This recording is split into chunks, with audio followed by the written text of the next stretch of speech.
Welcome to the Contrarians, and tonight we ask that proverbial question, are you a contrarian? Martin is at the helm. We are going to talk about this. The panel's ready. Let's go.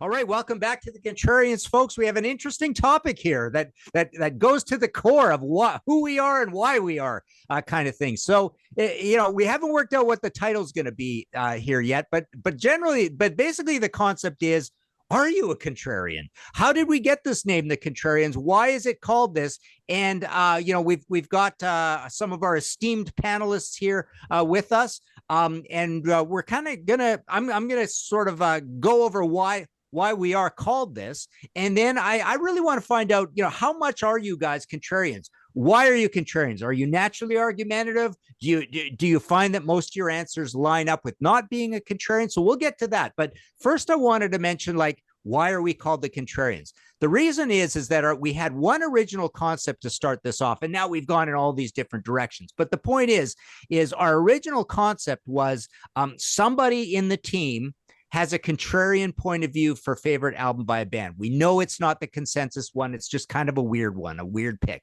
And we went through many, many, many bands and did that.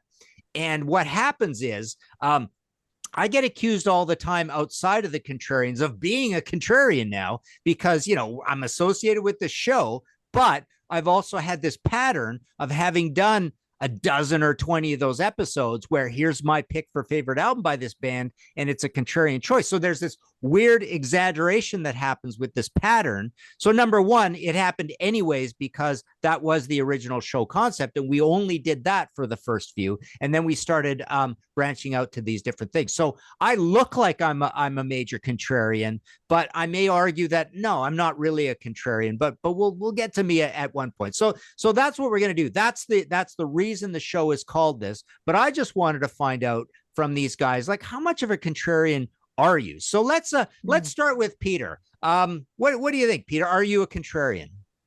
I certainly feel at times yes. Okay. I will label myself a snob. I'm at times a highbrow, music first, everything else be damned kind of person. I'm not swayed by aesthetics. I certainly don't give a crap which way the crowd goes. I will stand, and I used the analogy the other day in a show with Grant that if there's 1,001 people in the room and 1,000 think one way and I'm the other guy, I'm like, good. I don't care. I don't care. Well, popular is dangerous.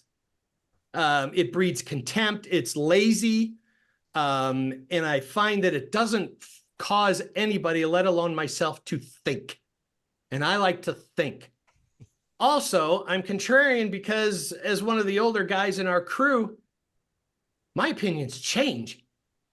They mature or they go different directions. And I'm not afraid to call something that I used to love out and go, you know what? This used to be great, but you know what? It stinks. And I don't like it.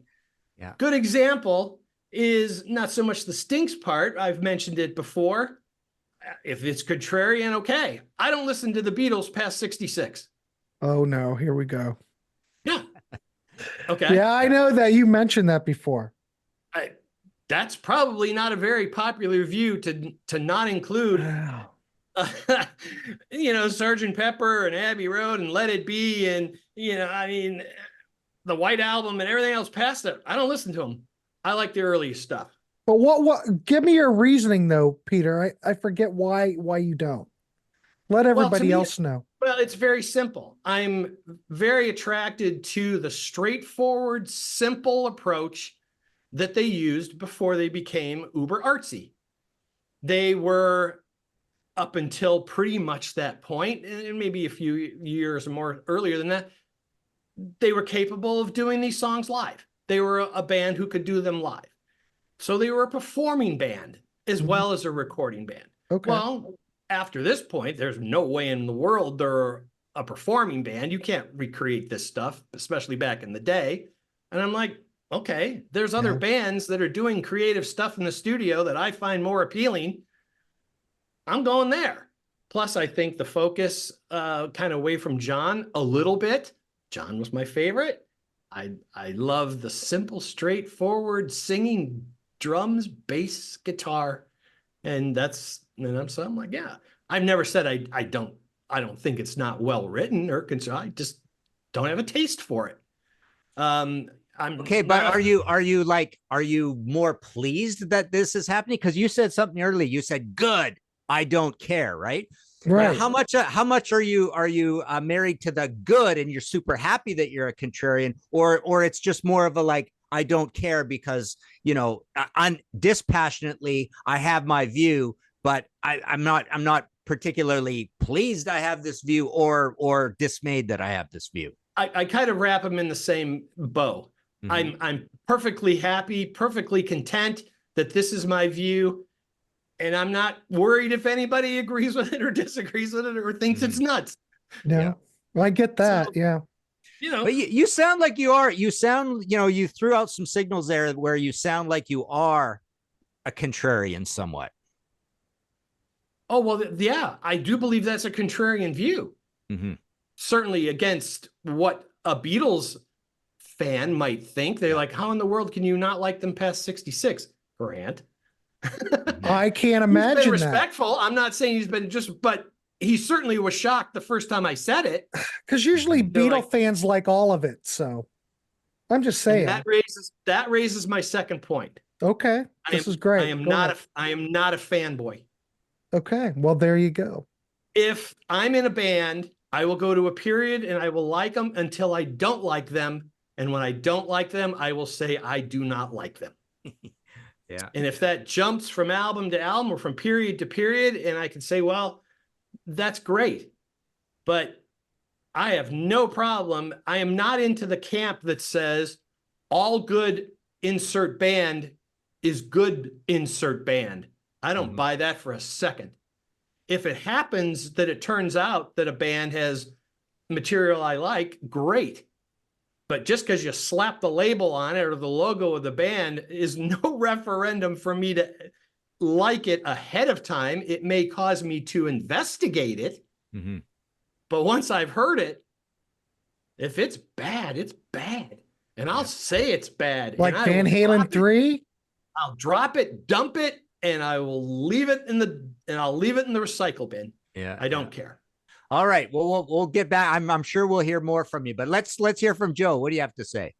So, yeah, I am a contrarian. So, and I'm glad you had Peter on because he grew up in Chicago. I grew up in Chicago. It was a very interesting way to grow up rock in Chicago because especially where I lived, and I've told this story, rock music to me became an escape because, the way I grew up and everything. But like I got my ass kicked by a gang because I had a Rush t-shirt on. You don't understand what it was like. Like there were disco gangs. There were like that whole disco demolition thing was like, that was like hardcore. There was like fights in the street over music. Like it was serious stuff. Yeah. And Chicago Fest and everything. I'm a contrarian in that. Like I like one of my favorite Rush albums is Counterparts, but I saw that as when I got back on the Rush bandwagon. I'm more of a completist. Like if I like a band right from the beginning, I have to have the whole catalog and I'll buy, like Rush. There's 4 or 5 albums where I checked out. I didn't like a lot of that synth stuff and I can't get through a lot of those albums, but I had to buy it because it was Rush. And then when Counterparts came out, that was like same thing with Kiss with Creatures of the Night. They're like, okay, they're back for me. That's how I feel. Skid Row with Subhuman Race is another album. I'm really a contrarian because I think that just blows away anything they ever made. Yeah, that's a great record. Yeah, the things that really, as far as music now, the two things are, and Martin, we talked about this, music labels. They perturb me. Just recently, I got an email from Stephen Pearcy. He's going on tour. He's going to play the whole Rad album. I love that album. But then I listened to Rhinoceros by Smashing Pumpkins, and that's like 10 times heavier than the Rat album. But Rat's called heavy metal, and Smashing Pumpkins is called alternative, right? So I've gotten to a point where if I like it, I like it. I don't care what it's called, And the Contrarians as a show, and Martin's show too, has opened I'm a lot more open-minded towards music, because when in my teens it was like metal. Now it's if I like it, I like it. There's a lot of stuff I like out there, and I've expanded my horizons musically for sure. And it goes back, I think, in the beginning, because like when I first started getting into music, I had the Ohio Players, I had those albums too, as well as Kiss and Aerosmith. So another thing that bothers me though is more, I don't like bandwagon jumpers.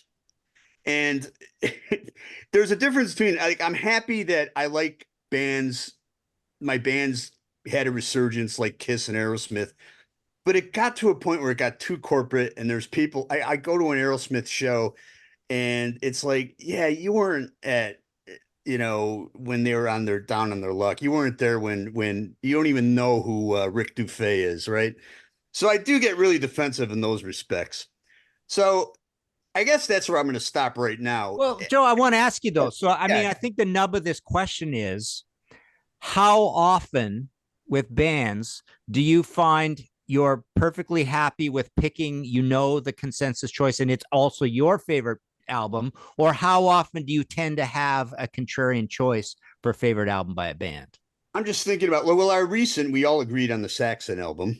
So I guess that wasn't contrarian, right? Mm-hmm. I remember I did a Rush, Hold Your Fire, and I was the only one that really slammed it. I still think that album is not good at all. Yeah. And I feel on that episode, everyone they're afraid to criticize Rush. Mm-hmm. And I'm like, no, Rush wasn't good. They were. Well, what's your favorite AC/DC album? What's your favorite Sabbath album? What's your favorite Kiss album? So my favorite Sabbath album is Volume 4 or Sabotage. It's like neck and neck. But Volume 4, because Supernaut's that's probably my top favorite 5 song. How about Kiss? Kiss, The Elder. No. Well, live, but if you don't count, live is what got me into it. Studio Joe, you're supposed to say The Elder. No. I don't mind The Elder though. We talked about that either. Yeah. I really can't stand Unmasked. I really like Rock and Roll Over. I think it's a great album. Destroyer, I think, is incredibly overrated. Okay. I was pissed off when it came out, because I got into Alive, and all of a sudden I'm hearing Sweet Pain and Beth on my record. I'm like, what is this? Yeah. So what other? AC/DC, Let There Be Rock, probably. I like Power Age. I definitely like the Bon Scott era a lot better than Brian Johnson. There's a big difference. I mean, by leaps and miles. Yeah. So yeah. Okay. All right. How about you, Grant? Well, it just depends. I do want to say something about what Joe said. When you were talking about labels, that does drive me crazy, because if you look at the Pumpkins, Bullet with Butterfly Wings, could you give me something any heavier than that? And they're considered alternative. That song is just like, that's the beauty of the music that was coming out in that early 90s, because they were influenced by everything. Right. Mike McCready just had a recent episode out there. He's like, my influences are Stevie Ray Vaughan, Jimi Hendrix, and Ace Frehley. There's no alternative there. That's just nuts and bolts. So they liked everything. They liked metal. They liked punk. They liked alternative. They liked new wave. Yeah. Yeah. So it all makes sense. All right. I just wanted to mention that. Thanks, Joe. Well, it just depends upon the genre of music and stuff. Because if I look at Kiss, as much as I like Kiss, I still like The Elder the best, just because they're being creative. They're really going out on the ledge. Kiss can sabotage it all they want and say, oh, it was horrible. The only reason it's horrible is because it didn't sell. If it sold a bazillion, Paul and Gene would just say that's our greatest work. But, when Destroyer came out, like Joe said, when it came out, he didn't like it. When we were kids and Destroyer came out, we didn't think twice about it. It was just another Kiss album. So I guess it all just depends. But I think it has something to do with your musical background and the way you look at certain things on your contrarian aspects. Because I do like Kiss, but then I also like the Beatles. I like prog. I like adventurous records, like we're talking anything like Small Faces from the 60s. And I think when you're looking at records that are creative, I can look at that Kiss album. I can look at the Elder, that they're trying to be creative. They're really stepping outside of their boundaries. So I like it when bands stretch themselves out and take risks. So from a contrarian aspect, I like that. So I would, if a band's just doing the same old thing over and over again, it's just the same old thing over and over again. But when they stretch out, do something different, I tend to like those works more. So if that would make me a contrarian, then I guess it would be. It just depends upon how you Grant, look at it. The thing kind of is like a contrarian is going to be more pleased with himself if his choice for favorite album by a band is an obscure one. And a contrarian is going to be a little embarrassed to say, the massive big hit, the multi-platinum one, the one with all the hits, is his favorite album. So you're a contrarian if you're embarrassed to go with the clear choice, and you're pleased with yourself to go with an obscure choice. But I noticed another thing in this discussion too, though, is that we're all contrarians outside. Forget about inside of a band. When we're talking about all these different genres, if we've listened to a bunch of genres, which are the beaten down genres, like Joe's example is perfect about, getting beaten up for listening to Rush. Well, it's contrarian to be a prog fan when like all your friends are into whatever, age you are, say it's pop or punk or whatever. And so it was contrarian for us to be metal fans when it was uncool to be into metal. So right. I guess, yeah, you could be into uncool genres. Well, too. I think it's also wait, hold on. Man, this is the killer. Like, I just went to the Cheez-It, the bowl game in Orlando where I went to University of Iowa. My youngest son went there. The band at halftime did a tribute to Metallica. When I was at University of Iowa, I wore a Metallica shirt, and not one girl on campus wanted to talk to me. No, I was like, there were only like a handful. I don't know, Joe. I don't think it was the shirt. No, the band, and I guess that goes with my bandwagon thing too. But the college band is doing a tribute to Metallica at a bowl game. So, where I grew up, people could care less about what shirt you were wearing. Maybe in Chicago it was different, but where I was in Ohio, it really didn't matter. And I think, the contrary, I think it was cooler when you were a kid to go against the grain more. Like now, look at this. We just did a damn Pablo Cruz show on Sea of Tranquility where Pete and I are getting all worked up over Pablo Cruz. When we were kids, we wouldn't be talking this stuff. I think as you get older, you kind of embrace more of this stuff and open up to more stuff. Well, when I was a kid, it would be more cooler to see what I'm saying?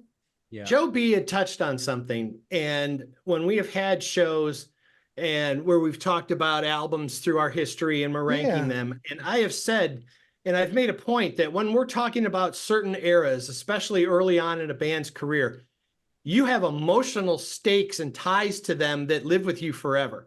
It's not just the album. It's not just what it sounds like. Right. But, and Joe said it, I was in fist fights constantly, 75, 76, 77, because someone dared make fun of Kiss. They're laughing. They're making fun. You're like, oh, your band's a joke. I took it personal. You sound like Eddie Trump. He had to deal with the same thing. And if you saw... Kiss was brutal. Kiss became brutal because when they released the Dynasty in Chicago, you had...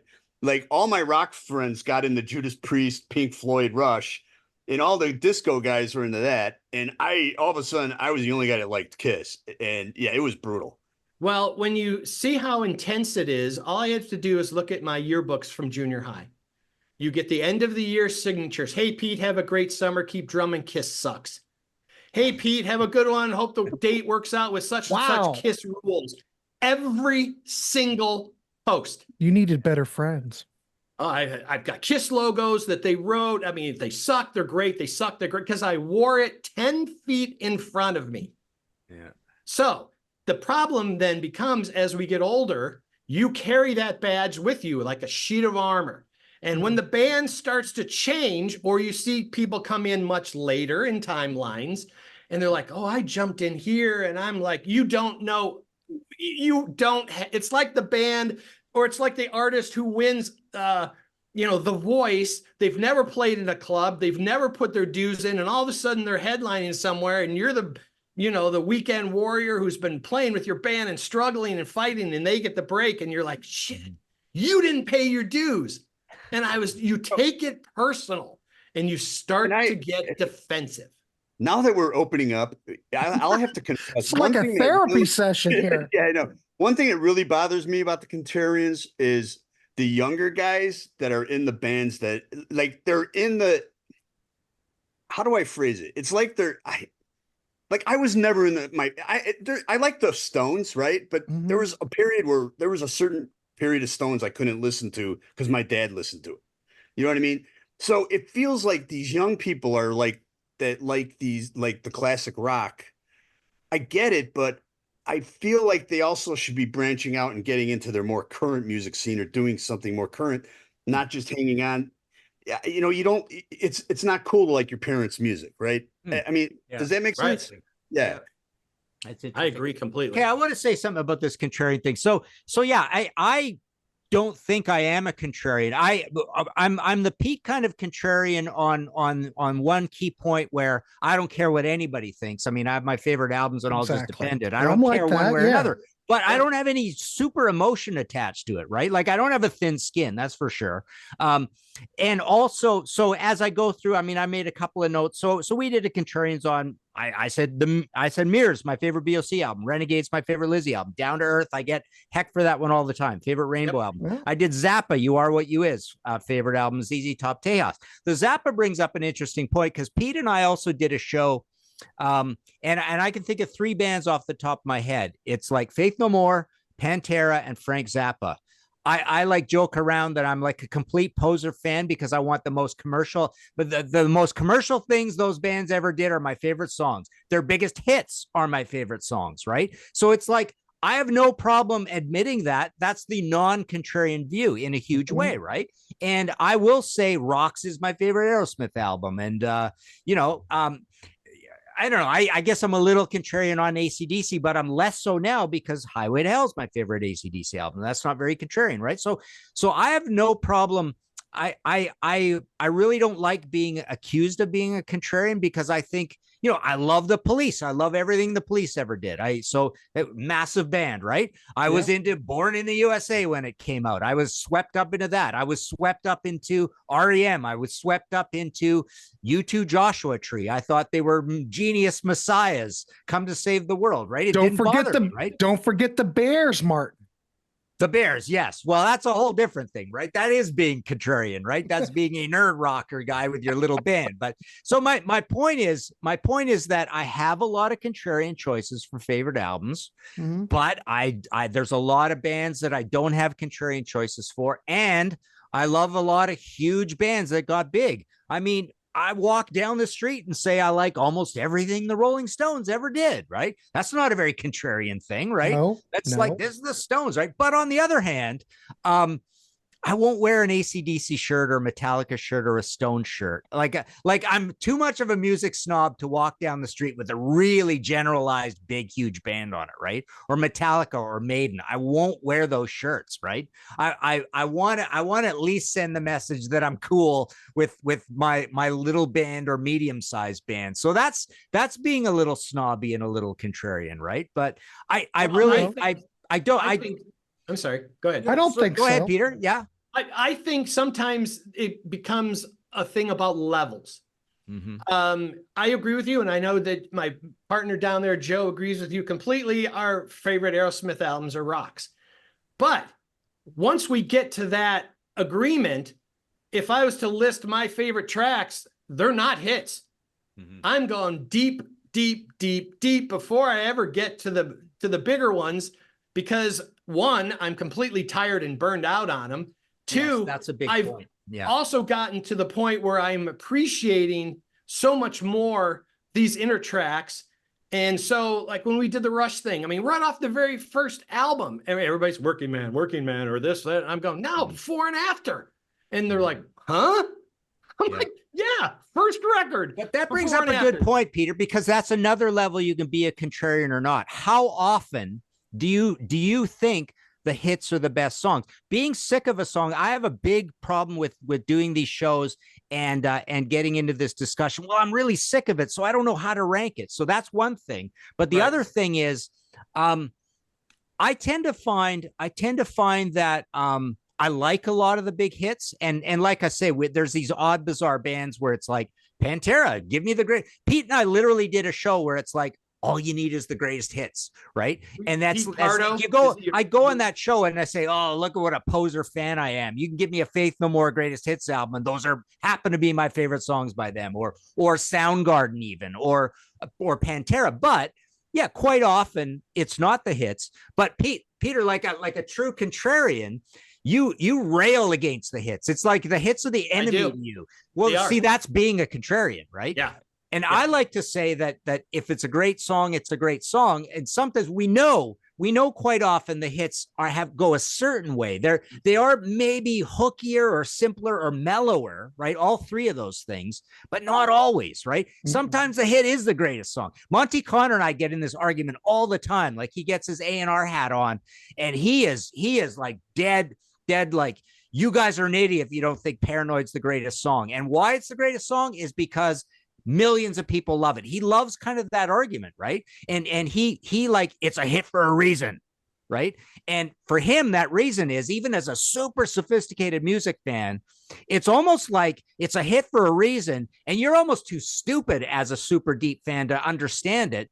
But there's a super magic. It's a hit for a reason. It's massive. It's touched all those hearts for a reason, but you guys are too in the weeds and you want to be a contrarian, argue about it, and you don't get it, kind of thing. That's when somebody comes at you with, I call the group mentality.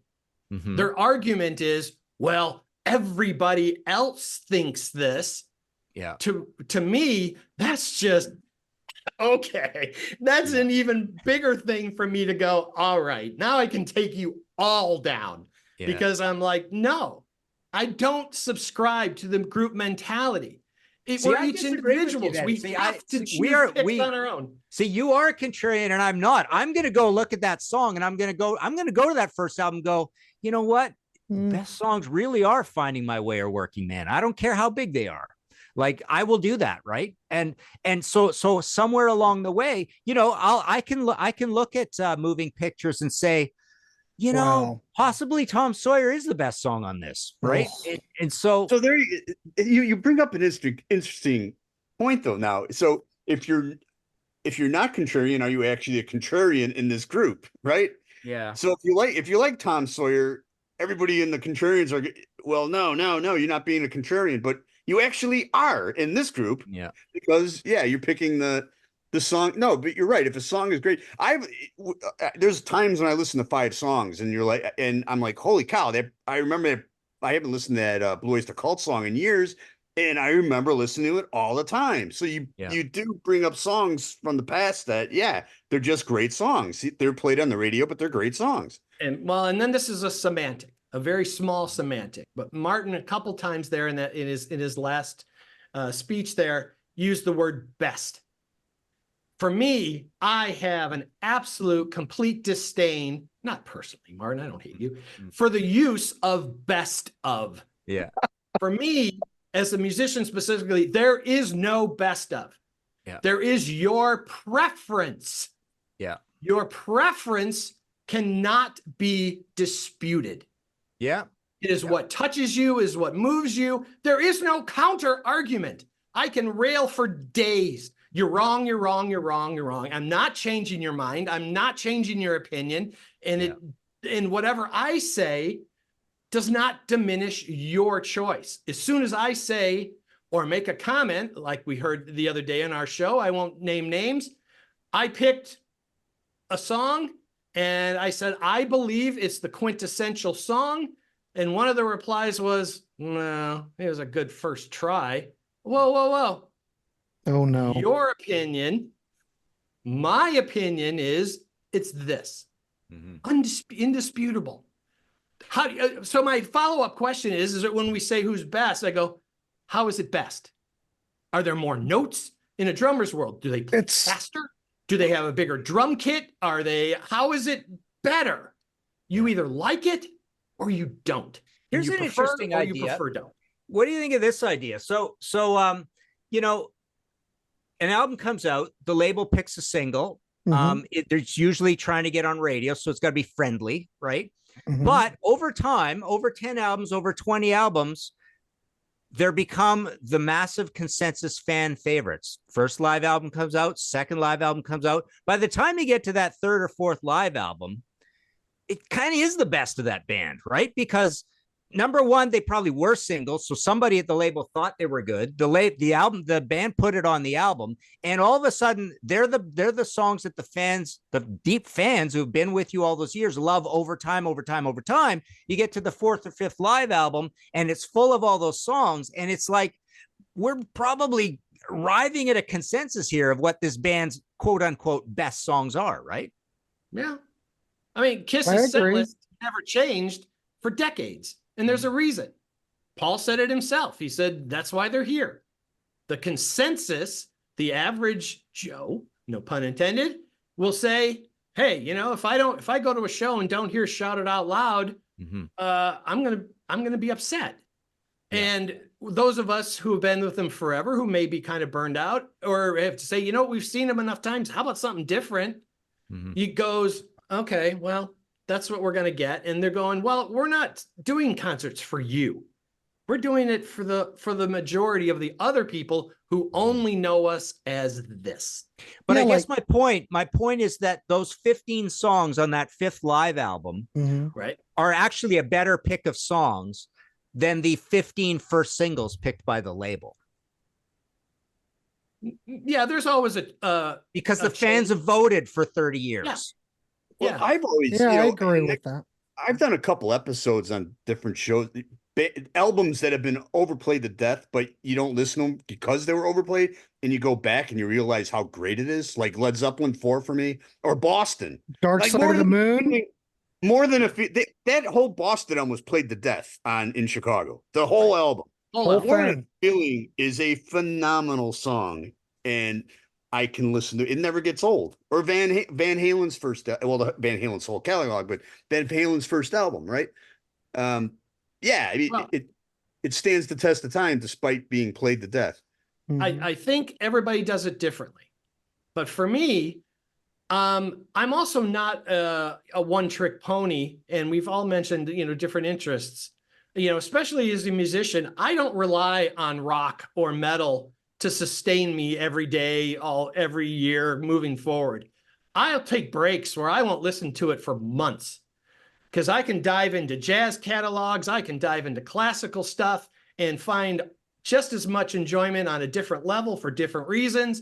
And then if I've got a cleansing ear and a palate and I come back to them different or fresh, I can go back and revisit things and go back and go, okay, there was a reason I liked it to begin with. What caused me to sour on it, and how can I use time or my own listening habits to make it fresh again and find that love for it, and maybe find a different way. Maybe I focus on a different instrument. Maybe I do something and then I revisit and go, yeah, okay, that is okay. Sometimes I can't save them. Sometimes they just are not able to be saved and you just do not want to hear them again. But Grant, let me challenge you on something. I mean, do you think it's a little, you know, how we were talking before we were recording, like, I don't like when people say, let's make a top 20 Blue Oyster Cult song list. These are my top, but you can only pick one song per album. And then all of a sudden it's rigged, it's tainted, it's corrupted, right? Your list is not true, right? Right. Because you could have 6 from one record. Yeah. But are you being a little bit corrupted if you are proud to be a contrarian because you're rigging it? You're going against just true universality and greatness. but your contrarianness is tainting you to pick obscure songs or pick obscure bands or pick obscure albums, when really you should just, if you were really like good-willed and clear-minded about it, it would be a mix of hits. It'd be whatever. It'd be random, right? But Right. you're kind of it's a bit of a poisoning of the well if you want to claim to be a contrarian, let contrarianism influence your picks, right? All right. So let me use a real world example. Oh, go ahead. Because we were talking about the Rush show and Yeah. all the studio albums. Yep. Under your premise, if we do it as just pick your, let's just say 20 is a round number, whatever. And okay, well, for me, they're all going to be situated between Fly By Night and maybe Signals or Grace Under Pressure at the latest. Most of them, I'm going to have all of Hemispheres. I'm going to have 3/4 of A Farewell to Kings. And that's what my list is going to look like. Right. And I'm going to be perfectly happy with that. I do think that sometimes we can look at it from a presentation standpoint, that we look at it and say, well, you know what? He's the old guy. Duh, he picked the old ones. You got the guy in the middle who came in the middle. He goes, well, duh, he picked the middle ones. This is when he came in. And the younger ones go, well, yeah, I took everything from, counterparts to the end because we're younger. And sometimes, but you could sometimes be surprised if you open it up to being honest like that, to see how it goes. And you get someone who's young and goes, yeah, I grabbed Anthem and Bastille Day, and because I think they're the best Rush, but I tend to see they're period driven. So the old guy picks this one, the middle guy picks this one, and the younger one picks that one, which seems kind of predictable. Well, I like that exercise though with the Rush show because we picked one song from each album. Right. And everybody can approach it differently. Because don't forget, ladies and gentlemen, best of albums aren't for the hardcore fans. Those are for fans that are just casual fans that just want good songs. Well, if I can say fair here for a second, Grant, because, and I will say this is not a bad thing, it was a little bit off of what my intent was when I created the topic in the first place. Okay. I'm not interested in releasing an album or time constraints or any other restrictions. What's your favorite song? If it's every epic on every album, it's every epic. And if that's fine too. But so whether it was a casual fan, non-casual fan, yours in that scenario was, well, best ofs aren't for the diehards. And it didn't matter to me because I didn't have an audience. My only audience was me. And I was hoping that each one would say, for me, this is my best of, not influenced by you or what you think is good or what you may think is good. I didn't want any of that. So that kind of I personally went with what I thought was the best track. Then you're good. But I'm just saying, best ofs are not that the hits, right? How often is that the hits? And there for were which hits bands? Because there's it's a neat hits. show. Like it's a neat show to say to find bands where you go, the greatest hits are all the greatest songs, and find bands where you might be able to say, man, this band's top 10 hits, I hate them all, right? Mine were definitely not the hits. Well, Absolutely but that's being contrarian for contrarian's sake, maybe, right? No, because I found them to be the best songs. You chose you're saying that literally the songs that A, Rush put on the album, and B, that the label really liked, and C, that the fans have loved over the years, you're saying those can't even be good songs. You're disqualifying that's not what I said. almost. No. Kinda. No.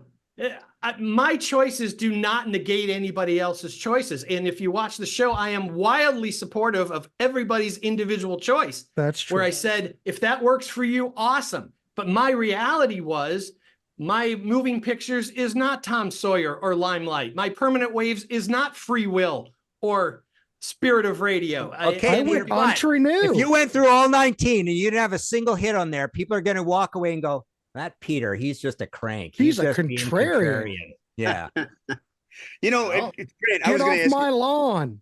Well, like, how can it be that 19 albums go by and you don't pick a single hit, right?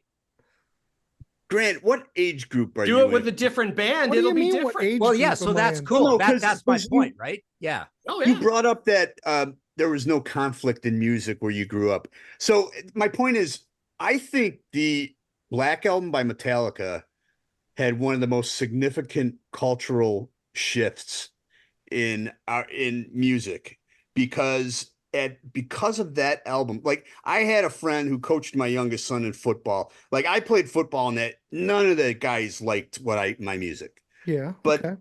this guy's 10 years younger than me. Everybody on the football team where he played listened to Metallica and Pantera. Mhm. And I'm like, because Metallica became so huge, it became popular music. You know, heavy music became extremely popular at that time. And it wasn't an outlier. And you know, so I think there's definitely an age difference there. And I think that album had such a huge cultural shift. It didn't have any, I didn't even really pay attention to it. I could care less when it came out. Well, I was so listening to I'll- what I listened to. So Yeah, Yeah, so this is I a good ignored example of a I story ignored where it, yeah. where it's like this album and contrarianism. So my point with that album was always that's exactly what all of us as fans wanted Metallica to do at the time. Slow down, get groovy, get a bottom end, right? Soon as they do it, right? So Enter Sandman comes out. I love that song to death. It turned out for me, unfortunately, to be the best song in the album. I have been burned so many times by advanced singles. You have no idea, right? So that album, I liked it. I didn't love it, right? It was almost like they went too slow and doomy on it, right? And too boring. But it's like, I was thinking exactly like Lars and everybody and all of Lars's fans. It's like, well, yeah, go do this for us, guys. Go do it. And as soon as they do it, we all start complaining like a bunch of old ladies, right? Yeah, but then they became huge. I love that album. I really don't like Injustice that much. I thought this was like a 10 steps up. Yeah. And then when they went into their 90s period where they were a little glam and it got, you know, everybody's like, oh man, they suck now. Wear a polyester suit, look happy, you know, look cute, whatever. But I said, yeah, but they were in the Diamond Head just as much as they were in the, you know, Motorhead and all this other stuff. So I don't know. Cool to hate Enter Sandman, right? Because people, yeah, exactly. You know, I saw Metallica open up the race in a club, you know. It's one of the more exciting, groovier songs on the whole damn album, right? And people hate it. Now it's all mixed up again with this thing like, what do you do when you're just sick of something to death, right? How do you rate it, right? It's you can't figure out how to rate it when you're so sick of it, right? And it was the advanced single and all. Here, I'll make one other quick point. It's like, when people ask me what my favorite bands are, and I always kind of joke around and say, well, be prepared to be bored to death, because my answer is The Damned. I'll say AC/DC. Well, sometimes I'll have something interesting to say, but usually I'll say, oh, it's AC/DC, Blue Oyster Cult, Thin Lizzy, Black Sabbath, Deep Purple. Did I bore you? I mean, it's like, so I'm truly not if I was a contrarian, I'd sometimes I do say Gillan and Max Webster and the Damned or the Jam. There you go. There, Mark. There you go.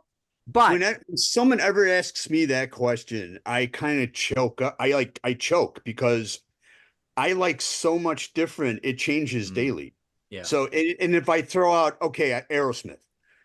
Yeah. All right. Love in an Elevator, or, you know, I'm like, no, just the first 4 albums. They don't get it. Right. So it's really hard. Motorhead. Okay. But yeah, but there's a lot that Motorhead did that wasn't that great. So it's really hard. I think for a whole body of work, Led Zeppelin's my top. You know, it was just so consistent and so great. To me, it's such a grand question that I have to have tons of quantity and tons of quality, right? Tons of both to make it your favorite band, right?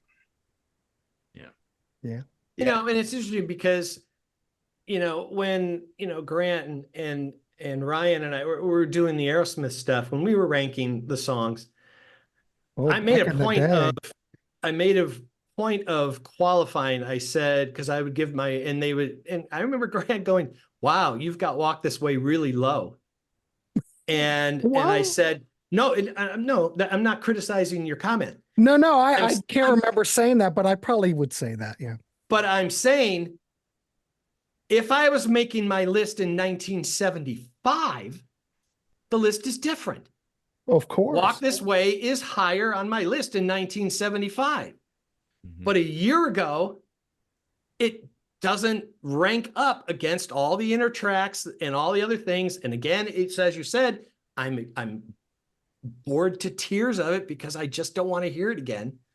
So I rank it lower. See, the funny thing is, I right now this is where I would put on my Monty Connor hat, and I would say, I think it's probably the best written song they've ever done. It's absolute genius. That riff, it's one of those songs. I did a whole podcast episode where I like fantasizing about, imagine bringing this into the boardroom with your big ghetto blaster and saying, this is a song we're going to put on this new album. We think it's really good. And sitting down and playing that song, and you would just see dollar signs around the entire table. Right. So that's where I would go. But I really don't like Stairway to Heaven. Right. So there's, it's a beautiful song. But sometimes, but I think every single part of Stairway to Heaven is boring as hell. Right. And Led Zeppelin is not boring all over the place. Right. But every single part of that song is boring, and put them all together, I hear like 4 boring parts. And right? it's funny that Stairway to Heaven took off because when they put it on the record, they didn't think twice about it. It was just another song. Mm-hmm. Slow song.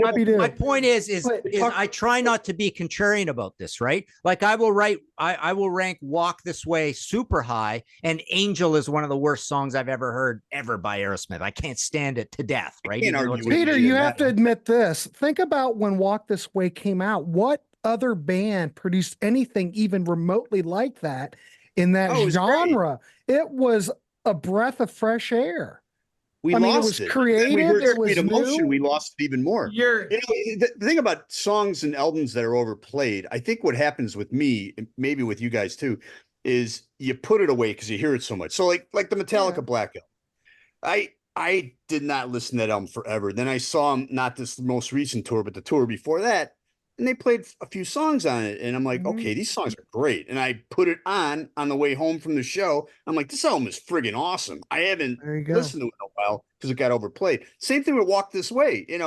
I'll even skip over it when I listen to Toys in the Attic. But I just saw Joe Perry play a solo show, and he played the heaviest like original version of it with Gary Cherone singing. Wow. And I'm like, this song is great. And you go back, and now I don't skip it on the album. Because it's a great song. It just got played to death.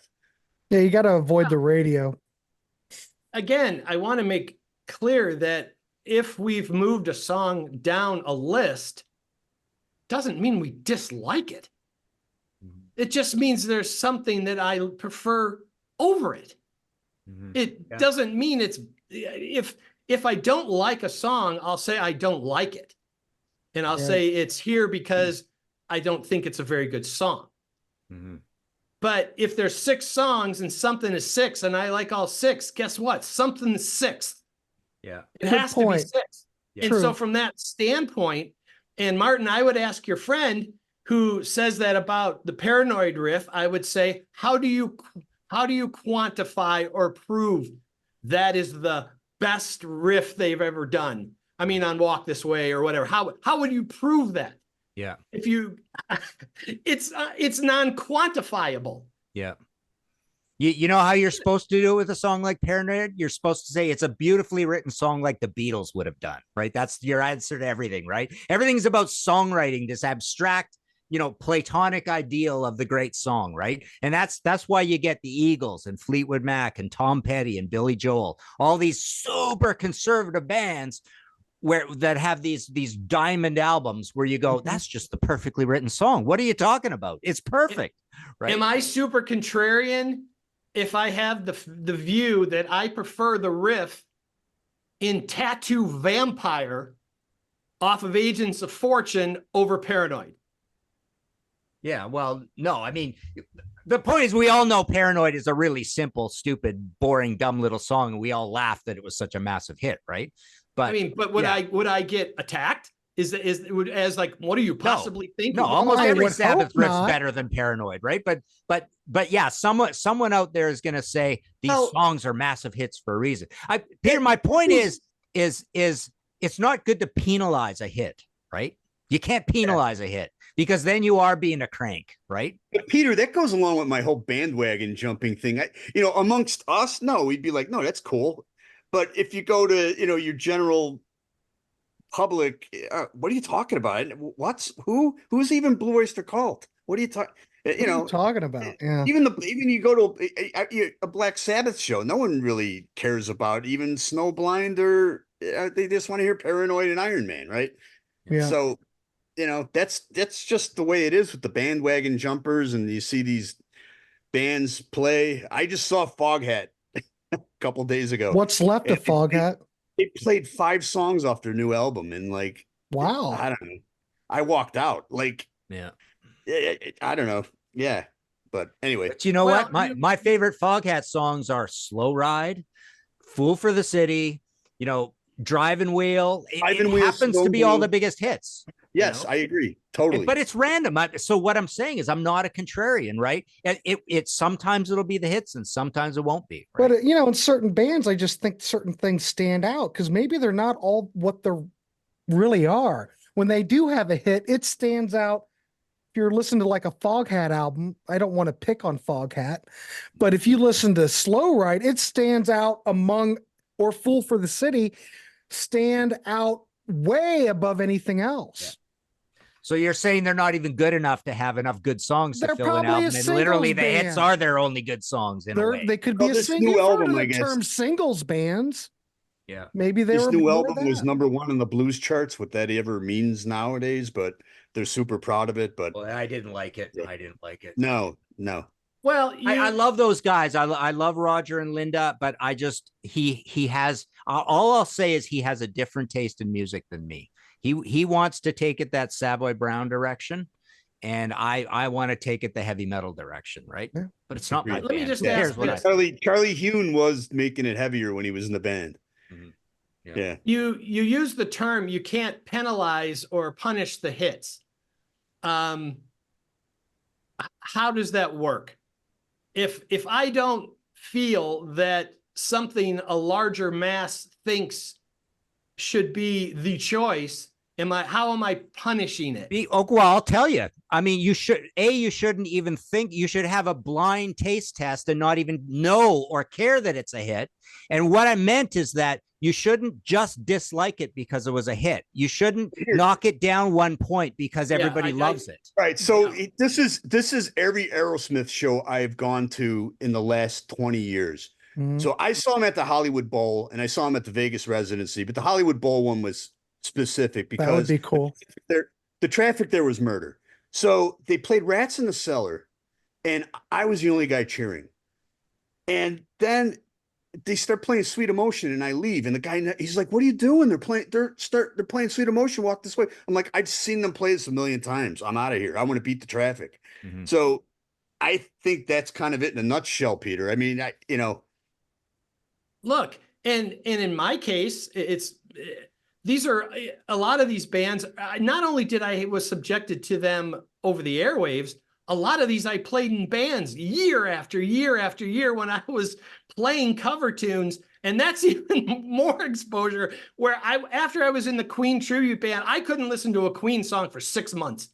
Yeah. Couldn't listen to them. I couldn't. Nothing. I didn't want anything. And when they started to show up in commercials, I almost wanted to blow up my TV. I just couldn't take it. Martin, didn't you just make a comment about your Rush books? Yeah, I can't listen to Rush. I can't even talk about Rush anymore. That's my other big problem. We can't get Martin on a Rush show to save his life. But yeah, this is it's a different issue. It's more of like, what are we sick of, right? And how do we deal with that? But my point is that you shouldn't, putting that aside, it's the truest measure of a song. We should not even know how famous that song was, and then just go through the albums. Well, that's beautiful if life happens in a vacuum, but it doesn't. So I would suggest that that's a little utopian. Environment, circumstances, experiences, everything, they all matter. Yeah. Everybody's trip is different. I think Pete and I even did a show called Love the Band, Hate the Hits. And I think we might even done one over the years. Love the Band, All You Need Is the Greatest Hits album, right? Like literally we've done the flip side of those two ideas. And like I say, the poser thing, right? I say that with Zappa all the time. Give me the 3-minute funny songs with rock in them, right? I don't need anything else. That's what I love about Frank Zappa, right? So my perfect world, if it exists, and I'm now who's being utopian. If you've got 4 people, and you say, well, give me your view on this record.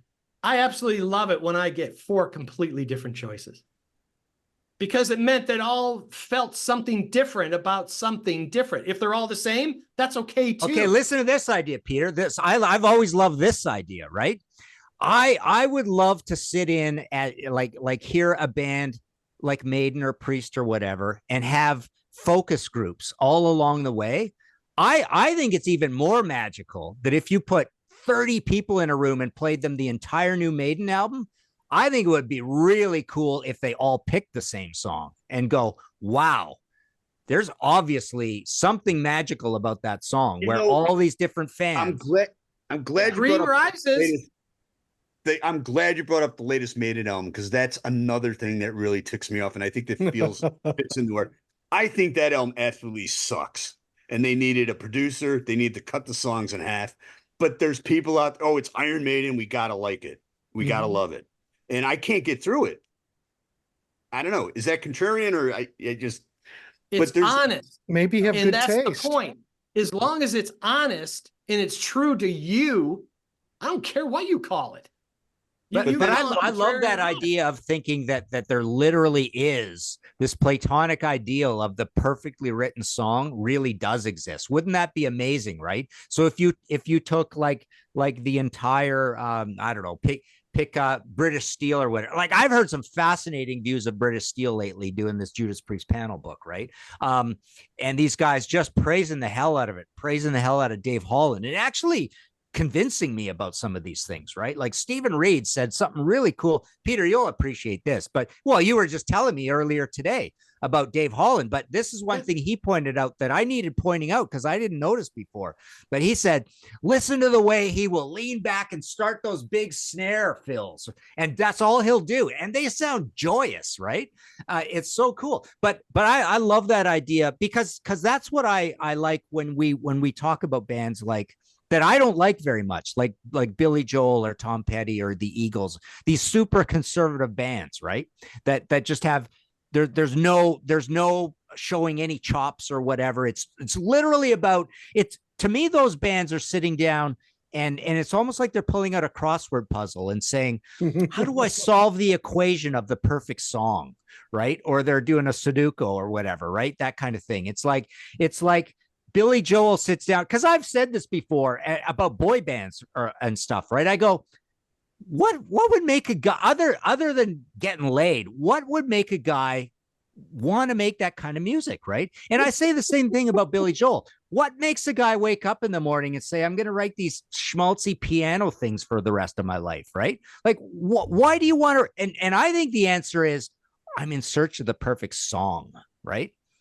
And so, yeah, it's a whole nother discussion, though. Here's the quotes, and there's several of them. Geddy Lee says in the Exit Stage Left video, he says it's great to have a lot of chops and be able to play a bunch of notes, but in the end, you have to play something that is good for yourself first.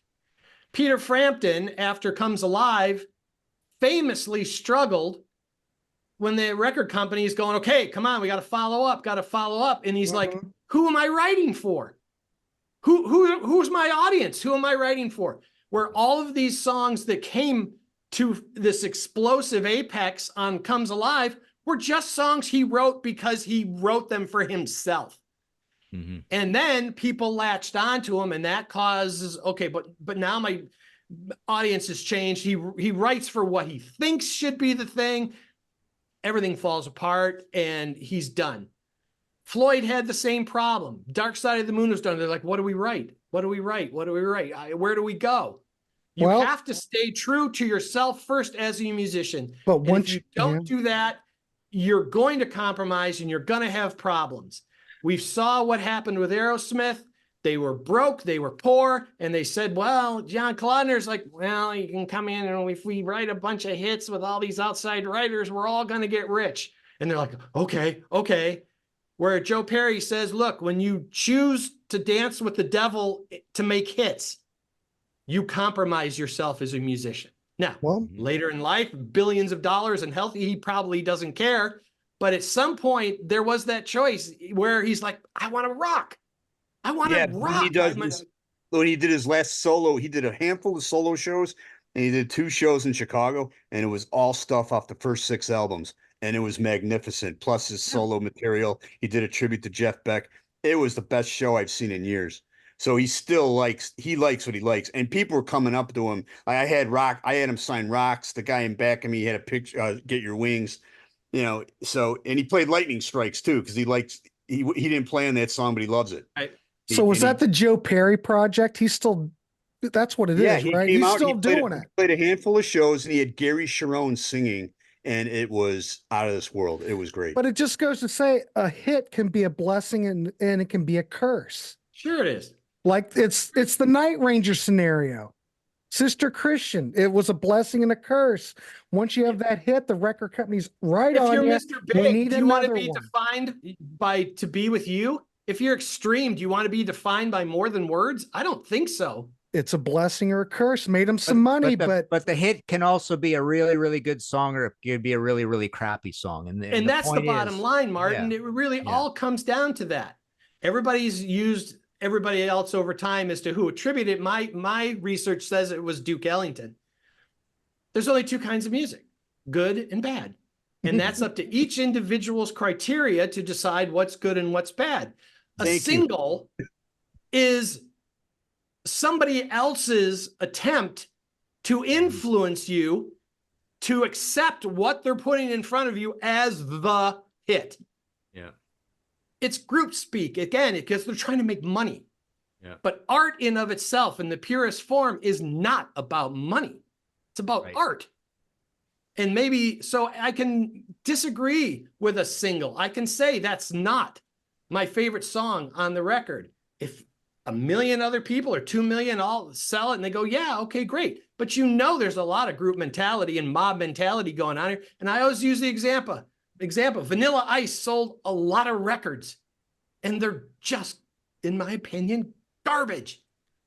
But he sold a lot of records. But he took a riff from Queen and that he says he didn't know it was Queen's. But then you could take a kid that's 15, 14 that heard that song and thinks that record's great. So Absolutely. It all depends. And that's fine. I don't challenge other people's preferences. Right. But I guess we can measure how contrarian we are.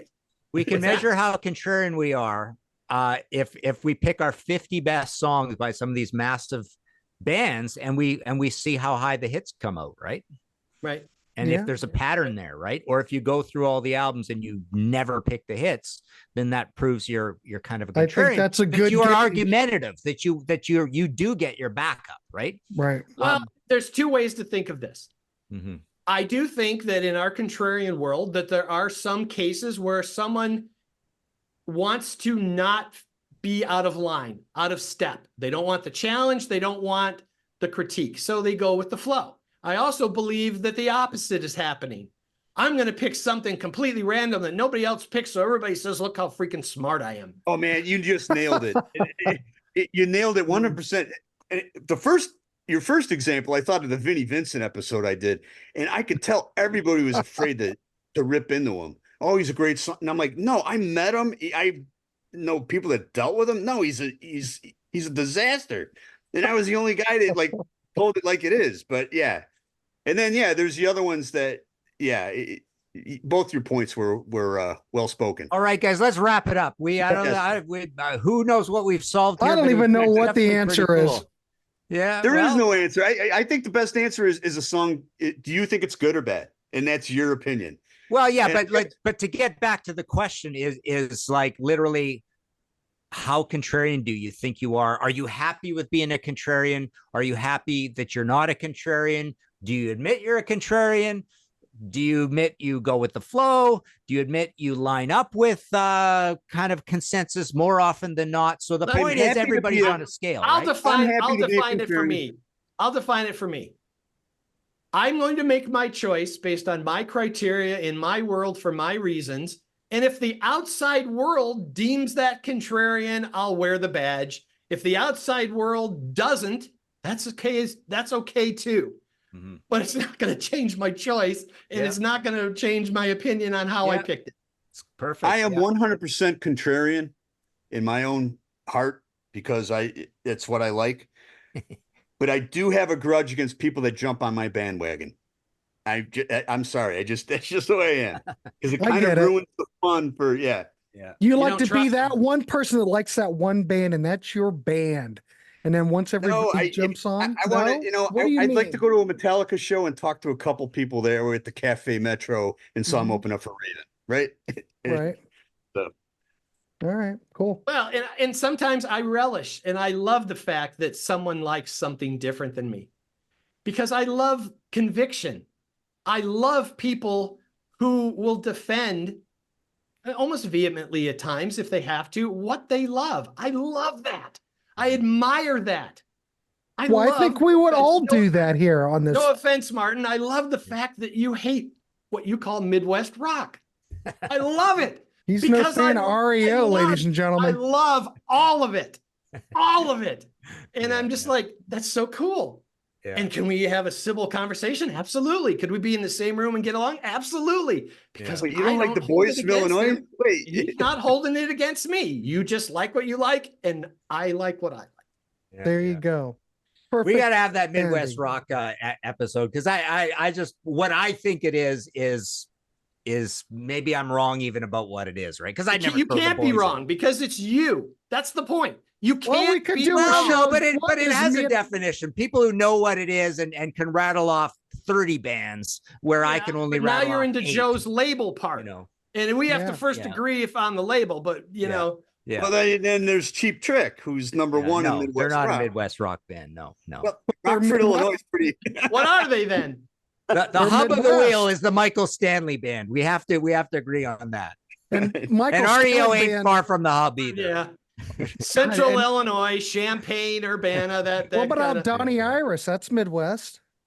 Yeah, well. I like Johnny Iris. So. Wrap this up because I'm going to wrap it up because we can go on forever. Yeah, so in the comments, good. This was fun. This was cool. Grant, we'll work on some titles. We'll have something good for it. But no, it's a good discussion. All right, so everybody in the comments, because God knows if I'm sure this will air, and I don't know what we'll call it, but in the comments, are you a contrarian? If we took all these, if we made a best of album, would you pick all weirdness? Would you pick the greatest hits? Maybe that's what it is. Okay, stop. You're going to haul us back into the show. That's good enough. Are you a contrarian? Are you a contrarian? So if you like these shows, you could be on these bizarre shows like this. We have a Patreon. We'd love to have you. A lot of great conversations on there. We also have a Ko-fi. Buy us a cup of coffee or a pint. We love that. We also love donations. Please, we love donos because we do this because we love to talk music as we did tonight. So please like, subscribe, buy some merch. We'd love to see it. All right, we'll talk to you later and have a good night.